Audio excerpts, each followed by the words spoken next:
Si Judas yun, Puriso, taas ako ulibira palay, kautre ng bural, huwag kang umiguro panirot ang utwala. Sa'y sarap, likondaan sa spate lang, sa'y para tapos siya. Manasibay.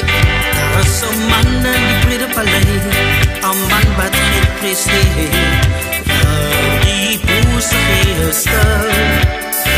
Goed dit aan om die magiging, om zending werken te doen, hier in Zuid-Afrika. Die moeders uit de assele homsien, hy is een bedreiging per hulle, hy is die gesaafde, hy is geroep deur God, hy is geroep deur God, hy is die profeet van Israel, hy is geroep deur God, hier in Zuid-Afrika.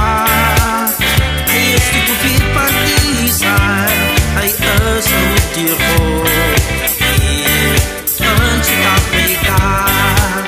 Hy is die profeet van Israel, hy is geroep deur God, hier in Zuid-Afrika.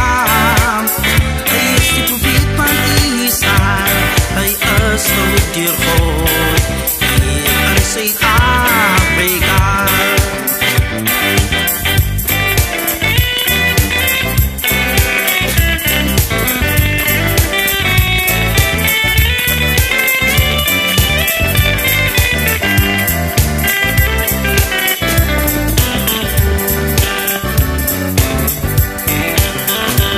Een man in die brede paleis, een man wat geen prijs heeft, voor die boze geesten.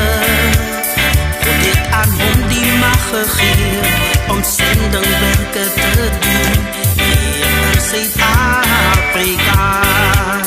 Die moeders uit de assele hom zien, hy is een bedreiging vir hulle, hy is die gesaafde, hy is geroep deur God, hy is geroep deur God, hy is die profeet van Israel, hy is geroep deur God.